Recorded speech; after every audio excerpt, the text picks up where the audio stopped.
우리 인간에게 있어서 죽음만큼 두려운 것이 없을 것입니다. 여러분, 이 죽음이라는 실체는 언제나 죽는 자나 살아있는 자나 모두 깊은 절망으로 끌어가고 있는 그러한 요소가 되겠습니다. 또한 이 죽음은 누구도 피해갈 수가 없습니다. 엄연한 실제입니다. 어떤 의미에서 오늘 우리가 현재를 산다는 것도 이 잔인하고 무서운 죽음의 횡포와 치열한 전쟁을 치르는 것이다, 이렇게 말할 수가 있습니다. 그런데 그 전쟁도 결국에는 죽음의 승리로 끝이 나고 말아요. 누구도 죽지 않는 사람은 아무도 없는 것입니다.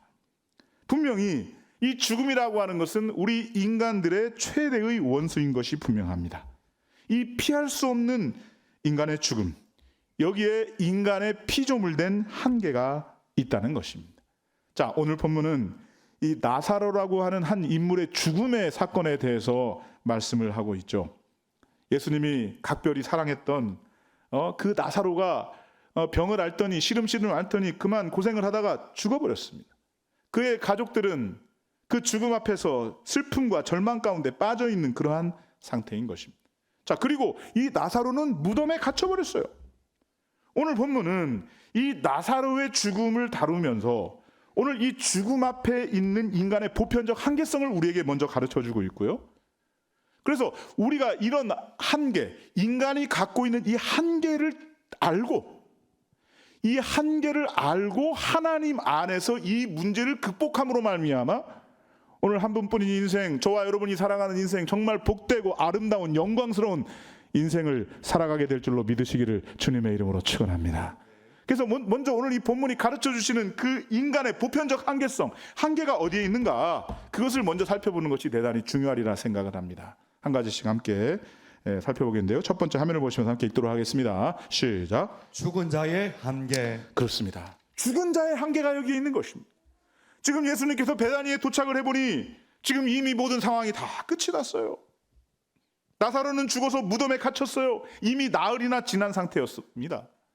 자, 17절을 한번 보시기를 바랍니다. 17절입니다. 시작. 예수께서 와서 보시니 나사로가 무덤에 있은지 이미 나흘이나. 아멘. 예수님이 와서 보시니까 나사로가 이미 죽었어요.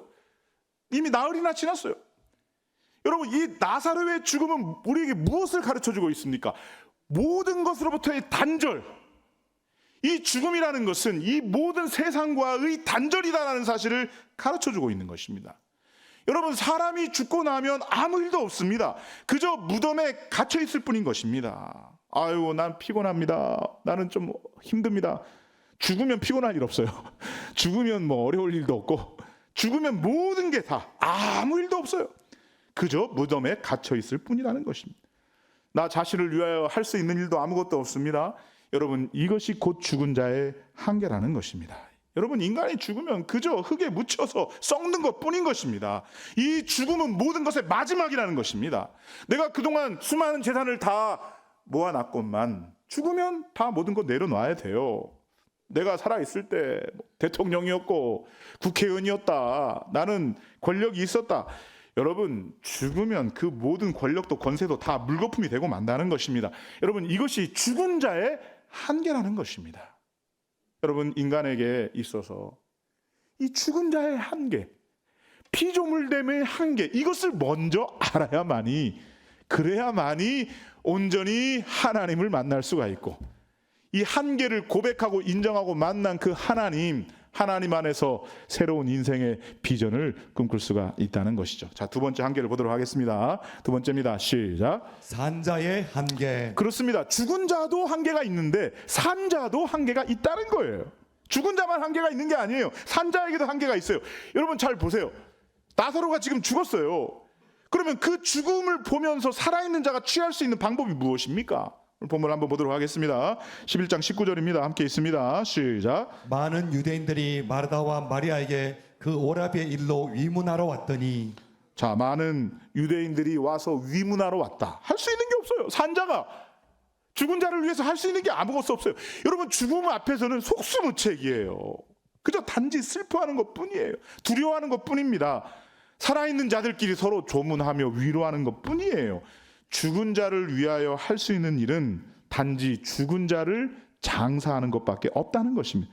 그 외에 다른 아무것도 그를 위해서 해줄 수 있는 것이 없다는 것입니다. 이것이 곧 죽은 자에 대한 산자의 한계다라고 하는 것입니다. 여러분, 그렇습니다. 인간은 이런 한계적 삶에서 살아가고 있어요. 그 누구도 이 한계를 뛰어넘는 사람이 없어요. 인간은 하나님의 피조물이기 때문에 시간과 공간 안에 갇혀져 있고, 이 시간과 공간 안에서 살아가는 사람들은 이러한 한계를 가지고 있다라고 하는 것입니다. 그러나 오늘 저와 여러분은 하나님의 자녀들입니다. 하나님을 믿는 자들이에요. 여러분, 그러면 이 한계적 삶에서 하나님을 믿는 사람들은 어떻게 살아가야 될까요? 오늘 본문을 통해서 예수님은 바로 그 가르침을 우리에게 주셨다는 것입니다. 오라버니의 죽음에 직면한 이 마르다와 마리아를 통해서 가르쳐 주시는 그 메시지가 여기에 있다라고 하는 것입니다. 21절 말씀을 먼저 우리 함께 보도록 하겠습니다. 11장 21절입니다. 함께 있습니다. 시작. 마르다가 예수께 여짜오되 주께서 여기 계셨더라면 내 오라버니가 죽지 아니하였겠나이다. 아멘. 예수님께서 그 한계의 자리에 오셨어요. 여러분, 예수님은 어떤 분이십니까? 이 세상을 지으신 분이고 생명도 창조하신 분이고 오늘 우리의 생명의 주권자가 되시고 생명의 주인이 되시고 오늘 우리를 주관하시는 하나님의 아들이신 줄로 믿으시기를 주님의 이름으로 축원합니다. 그리고 그 예수님은 믿음의 대상이에요. 자, 그때 그 믿음을 가진 사람들이 어떻게 행동을 하고 있습니까? 예수님이 나사로와 함께 계셨더라면 죽지 않았을 것이라고 그렇게 말씀하고 이야기를 하고 있어요. 이게 곧 마르다의 신앙이었어요. 자, 이런 신앙은 마리아도 마찬가지였습니다. 그 뒤로 32절을 보게 되면 이 마리아도 동일한 고백을 하고 있는 것을 볼 수가 있죠. 요한복음 11장 32절 함께 보도록 하겠습니다. 32절입니다. 함께 있습니다. 시작. 마리아가 예수 계신 곳에 가서 배웠고 그 발 앞에 엎드려 이르되 주께서 여기 계셨더라면 내 오라버니가 죽지 아니하였겠나이다 하더라. 아멘. 예수님만 여기 계셨더라면 우리 오라버니 나사로가 죽지 않았겠습니다. 이렇게 이야기를 하고 있어요. 자, 지금 이 마르다와 마리아는 이 예수님을 어떻게 생각하고 있습니까? 이 죽음을 통제할 수 있는 분으로 믿고 있어요. 예수님의 그 치유의 능력을 믿고 있다는 것입니다. 자, 그런데 주님은 나사로가 병들었을 때 거기에 계시지 않았어요. 그리고 나사로는 이미 죽었단 말이에요. 그럼 이제 어떻게 해야 된다는 것입니까? 여러분, 이것이 일반적인 신앙의 한계라는 것입니다. 여러분, 저와 여러분은 예수님을 믿습니다. 주님의 크신 능력을 믿습니다. 그래서 우리가 어려운 문제를 가지고 있을 때 간절함을 가지고 하나님 앞에 기도합니다. 기도의 자리에 엎드립니다. 나의 어려움이 있고 절박한 문제가 있고 그런 상황이지만, 그러나 예수님께서 도우시기만 하면 이 문제가 해결될 줄로 믿습니다 라고 하는 그 신앙의 확신이 있어요. 그런데 이 필요의 시기가 지나가면 스스로 포기해버린다 그 말이에요. 스스로 절망해버린다 그 말이에요. 여러분, 이것이 우리가 갖고 있는 신앙의 한계라는 것입니다. 여러분, 이 마르다의 신앙은 주님이 함께 계셨으면 병이 낫는다는 신앙이었어요. 그런데 우리 예수님은 필요할 때 안 오셨고 우리 오빠는 죽고 말았어요. 그래서 예수님이 야속해요. 이제 마르다는 무엇을 해야 될지 몰라요. 예수님에 대한 후회와 원망만 있다는 거예요. 이것이 마르다가 스스로 그어놓은 한계선이다 라고 하는 것입니다. 자, 11장 22절을 함께 보도록 하겠습니다. 22절 함께 있습니다. 시작. 그러나 나는 이제라도 주께서 무엇이든지 하나님께 구하시는 것을 하나님이 주실 줄을 아나이다. 아멘. 자, 그런데 이 마르다가 외치고 있는 것입니다. 이 모든 것이 다 끝난 자리에서 지금 이미 오라버니는 나흘 전에 죽었고 예수님은 죽은 뒤에 도착하셨고 이 모든 것이 끝난 자리에서 이 마르다는 예수님을 향해 외치는 것입니다. 뭐라고 외치고 있습니까? 그러나 나는 이제라도, 그러나 이제라도. 여러분, 오늘 우리가 생각하는 여러 가지 생각이 있고 한계가 있고 우리가 생각하는 관념이 있어요. 그래서 여기까지다, 더 이상은 안 되겠다라고 생각하는 한계선이 우리에게 있어요. 다 끝났다고 생각했어요. 이제는 희망이 없다라고 생각을 했어요. 그러나 이제라도 나는 하나님의 일하심을 믿는다는 것입니다. 마르다는 아직도 예수님에 대한 신뢰를 저버리지 않고, 그러나 이제라도 우리 하나님께서 무엇이든지 하실 수 있다라고 고백을 하고 있다는 것입니다. 여러분, 나의 가능성은 끝났습니다. 그러나 하나님의 가능성도 끝난 것이 아닙니다. 나의 가능성은 끝났지만 그러나 하나님의 가능성은 끝나지 않았어요. 여러분, 이 마르다의 신앙은 포기한 신앙보다는 훨씬 더 아름다운 신앙이었다는 것입니다. 그런데 여기까지의 신앙도 제한적이었다는 거예요. 그 신앙이 현재 죽음을 넘어서지는 못했다는 것입니다. 24절 말씀을 우리 함께 보도록 하겠습니다. 11장 24절 함께 있습니다. 시작. 마르다가 이르되 마지막 날 부활 때에는 다시 살아날 줄을 내가 아나이다. 아멘. 이미 23절에서 마르다에게 내 오라비가 다시 살리라, 예수님이 그렇게 말씀을 하셨지만 마르다는 이 죽음의 현실에서 그 말씀을 받아들이지 못해요. 설마 죽은 오라비를 다시 살릴 것이라고는 믿지 못하고 있는 거예요. 이게 그녀의 믿음의 한계였다라고 하는 것입니다. 이미 죽음의 문을 넘어간 오라비가 지금 다시 그 문을 건너 돌아오리라고는 믿지 못하고 있다라고 하는 것입니다. 여러분, 그러나 믿음이라고 하는 것은요, 우리의 상식을 초월하는 것이 믿음인 것입니다. 믿음은 우리의 고정관념을 뛰어넘는 것입니다. 여러분, 우리의 인간적인 계산이 믿음을 끌고 가는 것이 아니라는 말씀인 것입니다. 이런 믿음의 한계를 넘어가야 된다라고 하는 것이 오늘 이 나사로 사건을 통해서 주시는 주님의 메시지라는 것입니다. 여러분, 우리는 죽어서 천국 갈 것은 믿어요. 하나님이 나에게 영적인 복을 주실 것은 믿어요. 그런데 내가 지금 살아있는 현실 가운데 우리 하나님은 다시 찾아와 주시고 인도해 주시고 나의 삶을 돌보아 주시고 나의 아픈 몸과 마음과 영혼을 치유해 주실 것이라고 하는 그 하나님에 대해서는 전적으로 신뢰하지 못하고 있는 거예요. 안 된다는 거예요. 아직도 한계를 뛰어넘지 못하고 있는 거예요. 그래서 그 믿음의 끝이 불평과 원망으로 정리되고 있다고 한다면 지금 내가 하나님을 향한 이 믿음의 한계를 그어놓고 있는 것이 아닌가, 다시 한번 점검을 해봐야 된다는 것입니다. 여러분, 오늘 예수님의 말씀에 다시 한번 귀를 기울여 보시기 바랍니다. 23절 말씀을 함께 보도록 하겠습니다. 11장 23절입니다. 함께 있습니다. 시작. 예수께서 이르시되 내 오라비가 다시 살아나리라. 아멘. 내 오라비가 다시 살아나리라 분명히 말씀하고 있습니다. 25절 26절 말씀 우리 함께 보도록 하겠습니다. 함께 있습니다. 시작. 예수께서 이르시되 나는 부활이요 생명이니 나를 믿는 자는 죽어도 살겠고 무릇 살아서 나를 믿는 자는 영원히 죽지 아니하리니 이것을 내가 믿느냐. 아멘. 예수께서 이르시되 나는 부활이요 생명이니 나를 믿는 자는 죽어도 살겠고 무릇 살아서 나를 믿는 자는 영원히 죽지 아니하리라. 여러분, 이 나사로가 다시 살아나는 것을 통해서 예수님의 그 유명한 부활의 메시지를 전하고 있는 것입니다. 여러분, 나사로가 다시 살아나는 것과 예수님의 부활과는 전적으로 질적으로 달라요. 여러분, 뭐 나사로가 물론 나흘 만에 다시 살아났습니다만은 그러나 지금까지 살아있는 거 아닙니다. 다시 또 죽었습니다. 인간은 그런 한계를 가지고 있어요. 그러나 이 사건을 통해서 그 인간이 갖고 있는 가장 최고의 가장 극대화된 그 한계, 이 죽음의 선까지 뛰어넘을 수 있다라고 하는 그 메시지를 우리에게 가르쳐 주시면서 이 부활의 메시지를 선포하고 있는 것입니다. 그리고 이 부활의 메시지를 통해서 우리에게 분명히 가르쳐 주시는 바가 무엇인 것입니까? 이것을 내가 믿느냐라는 거예요. 여러분, 예수님은 십자가를 지시고 부활하셨습니다. 고난 뒤에 영광을 받으셨습니다.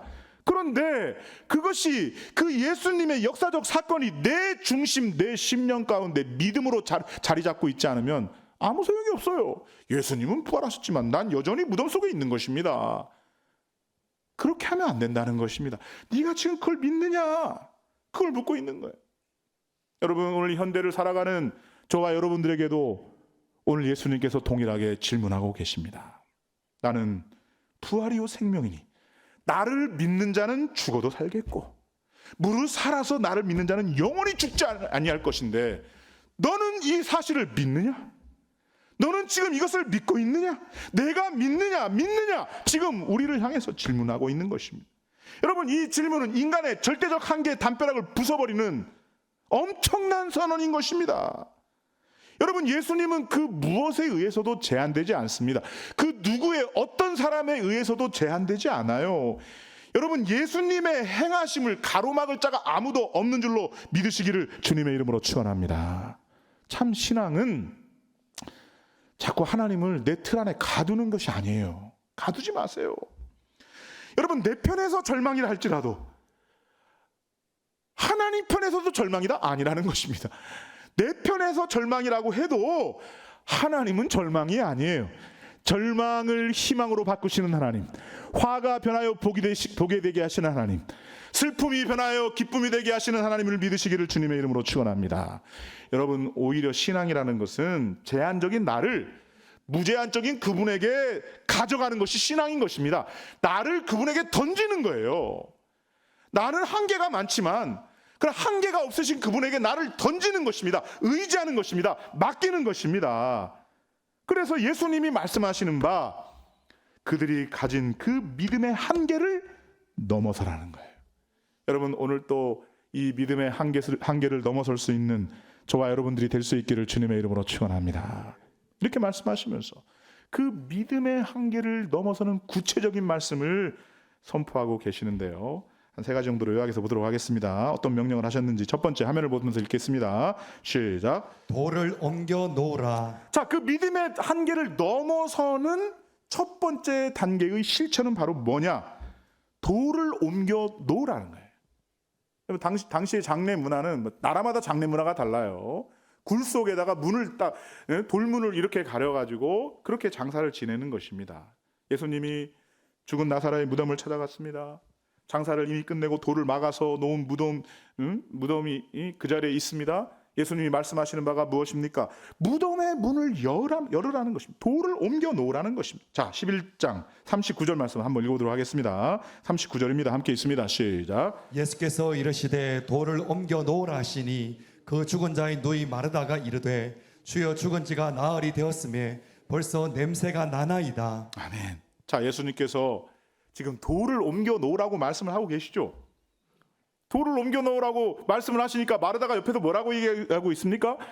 아이고, 이미 죽어서 지금 냄새가 나고 있는 상황인데 무슨 말씀입니까? 이렇게 지금 이야기를 하고 있죠. 여러분, 이 마르다의 말은 대단히 상식적인 말 아닙니까? 물론 마르다가 오라비를 잃은 것은 말할 수 없는 고통이지만, 그러나 이미 죽어서 썩어서 냄새가 나고 있는 이 상황에서, 그죠? 이 모든 것을 인정하고 정리하고 있는 그런 단계 아니에요? 그런데 예수님이 지금 말씀하시기를 돌을 옮겨 놓으라, 이렇게 말씀을 하고 있습니다. 여러분, 이런 상황에서 어떻게 해야 됩니까? 예수님이 말씀하시고 있습니다. 돌을 옮겨 놓으라. 여러분, 믿음이란, 그리스도의 제자란 무엇이에요? 주님이 말씀하시면 내가 듣겠나이다. 주님이 가라고 하면 가는 것이고 멈추라면 멈추는 것이고 돌을 옮겨 놓으라면 옮겨 놓는 것입니다. 지금 이해가 안 되지만, 예수님이 돌을 옮겨 놓으라고 말하시는 말씀이 전혀 이해가 안 되지만, 그러나 우리는 돌을 옮겨 놓아야 한다는 것입니다. 여러분, 이 돌문이라고 하는 것은 바로 우리가 스스로 정해놓은 한계선의 상징이에요. 여러분, 그 한계선의 돌문을 옮겨 놓아야 돼요.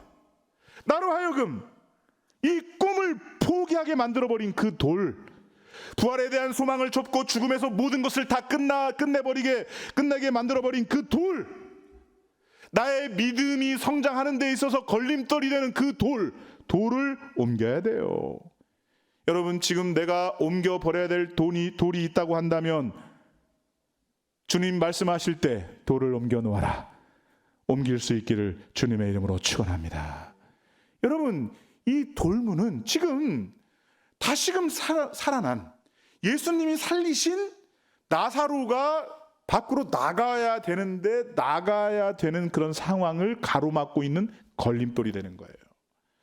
예수님, 그 초월자, 그 한계를 부숴버리신 이 우리의 전지전능하신 그 예수님의 엄청난 능력과 영향력이 있는 그런 삶을 살아가야 되는데 그것을 가로막고 있는 돌이라는 거예요. 여러분, 우리의 인생에 이런 돌이 있어요.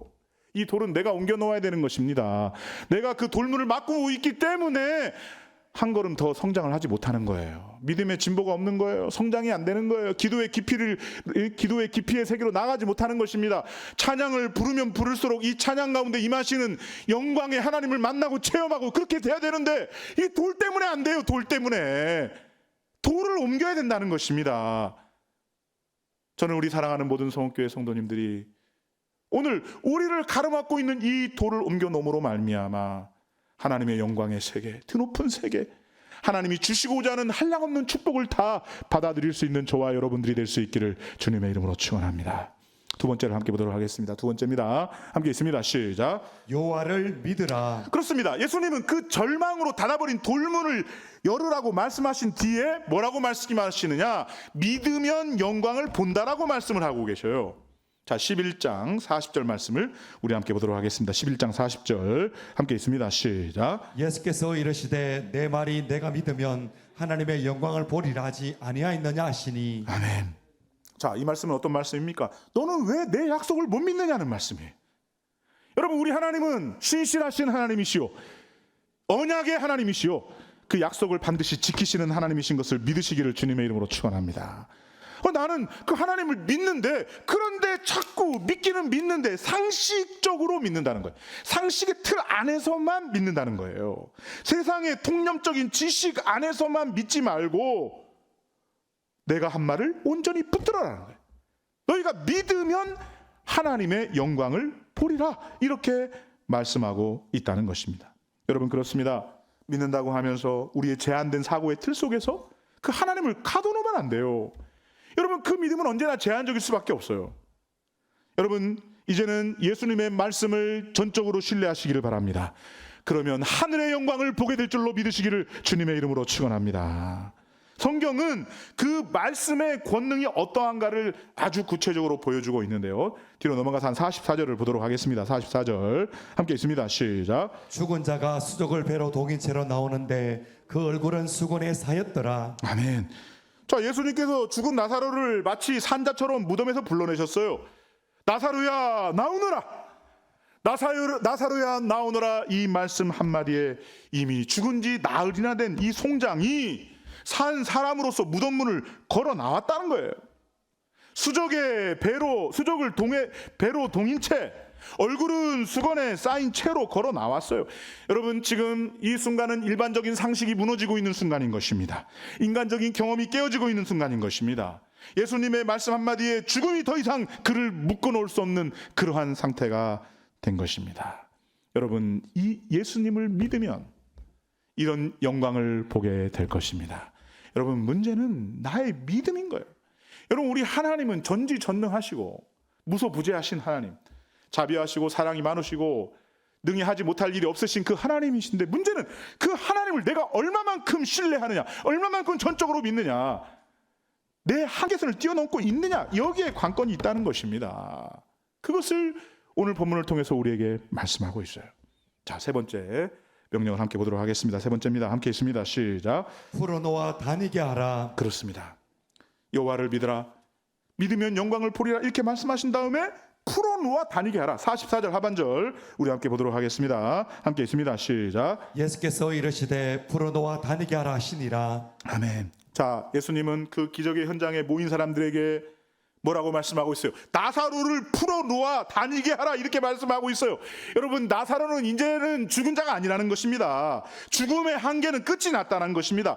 그러므로 산자답게 살도록 하라, 이렇게 말씀하고 있다는 것입니다. 여러분, 새 생명을 주신 하나님, 우리에게 은혜를 주신 하나님, 우리의 기도에 응답하신 하나님, 여러분, 그 기적을 기적답게 꽃피우는 그 아름다운 삶의 결실이 여러분의 삶 가운데 나타날 수 있기를 주님의 이름으로 축원합니다. 그 결실이 여러분의 후손들 가운데도 전수될 수 있기를 주님의 이름으로 축원합니다. 믿음의 유산이 저들에게 나타나서 산자는 산자답게 살 수 있도록, 예수님을 믿는 자는 믿는 자답게 살 수 있도록, 주님의 자녀는 자녀답게 살 수 있도록 풀어놓아 다니게 하라 말씀하고 있는 거예요. 사랑하는 성원교회 성도 여러분, 이 초월자 하나님, 우리 육체의 한계를 뛰어넘는 그 예수 그리스도의 권능을 믿을 수 있기를 주님의 이름으로 축원합니다. 오늘 또 우리 하나님께서는 저와 여러분에게 질문하고 계셔요. 내가 이것을 믿느냐? 내가 이것을 믿느냐? 믿으면 주의 영광을 보게 될 것인데 내가 이것을 믿느냐? 물으실 때 아멘, 주님의 권능을 내가 믿습니다. 사망 권세를 물리치신 주님의 권세를 내가 믿습니다. 믿음으로 반응하셔서 죽을 것과 같은 그런 상황 가운데서도 현실을 이기고 원수 마귀도 이기고 사망 권세도 이기고 승리할 수 있는 저와 여러분들이 다 될 수 있기를 주님의 이름으로 축원합니다.